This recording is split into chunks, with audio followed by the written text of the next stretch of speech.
बच्चों आज आपको बताएंगे परिमेय संख्या का निरपेक्ष मान। निरपेक्ष मान क्या होता है कि अगर कोई परिमेय संख्या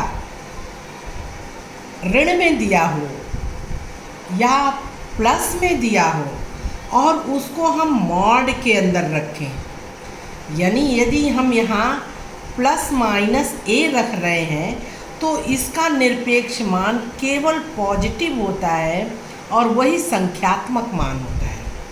ठीक है, जैसे यदि मैंने यहाँ दिया कि +7, इसका मॉड के अंदर इस परिमेय संख्या का निरपेक्ष मान क्या होगा, इसका उत्तर होगा 7। यदि मैंने दे दिया -7 मॉड के अंदर है, देखो ये लाइन खींचना मतलब निरपेक्ष मान बताना, दो पड़ी लाइन खींच देना मतलब निरपेक्ष मान बताना, और इसको इंग्लिश में मॉड बोलते हैं। तो इसका भी संख्यात्मक मान 7 ही होता है। ठीक है, अब यदि हम कहें कि आप जो है x कोई पूर्णांक है और उसके निरपेक्ष मान को मॉड x से निरूपित किया जाता है, तो मॉड x की वैल्यू यानी मॉड a की वैल्यू जो मैंने ऊपर कहा है उसको यदि मैं दिखाने के लिए कहूँ तो ये हो जाएगा a 0 और -a। ये क्या मतलब हुआ? ये मतलब हुआ कि यदि a इज़ ग्रेटर देन 0 और ये बराबर हुआ a इज इक्वल टू 0 और -a का मतलब हुआ a इज लेस देन 0।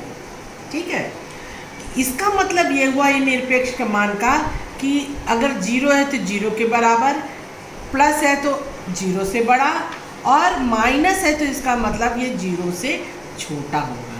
ठीक है, मैंने यदि आपको दिया कि -5/7 का निरपेक्ष मान बताओ, मैंने दे दिया -5/7 का निरपेक्ष मान बताओ, निरपेक्ष मान बताओ, तो आप इसको तुरंत करिए, मॉड में रखिए, मॉड 5/7।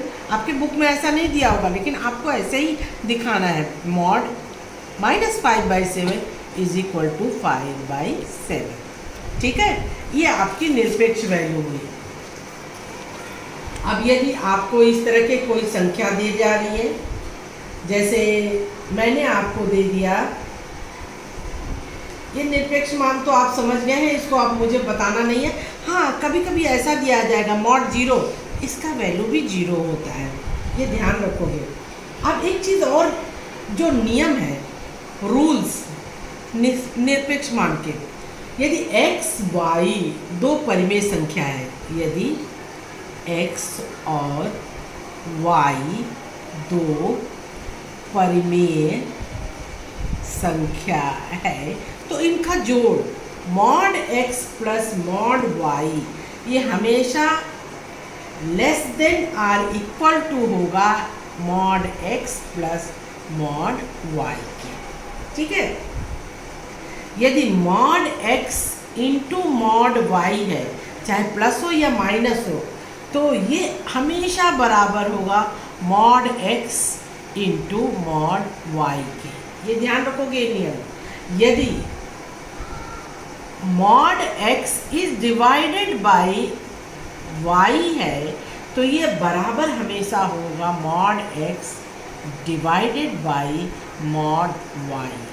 इसका जो भी प्लस माइनस उत्तर आएगा ये इसके मॉड के बराबर हो, लेकिन यहाँ वाला ये छोटा भी हो सकता है।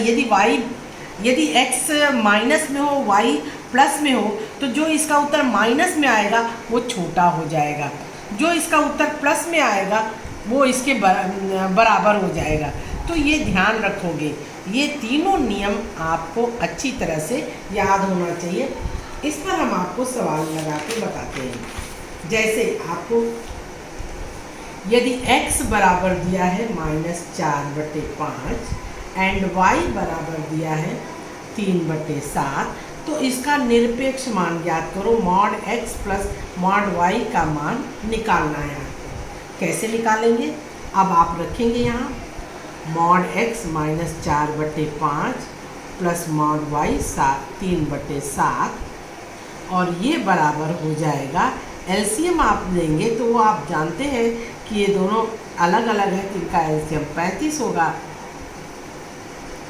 5 से भाग देंगे 7 बार जाएगा, 7 से 4 में गुणा करेंगे, -28 प्लस 15 और ये बराबर होगा आपका, देखिए -28 15, ये हो जाएगा -13/35।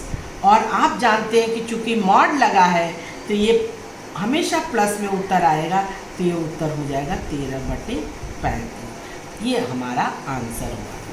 10 मिनट होगा तो बोल देना, ठीक है। अब इसी को हम अलग अलग निकालते हैं, अब इसी को हम अलग अलग जोड़ते हैं। Mod x plus mod y जोड़ रहे हैं, देखो दोनों में डिफरेंस हो जाएगा। मॉड x आपका है -4/5 और प्लस मॉड y आपका है 3/7।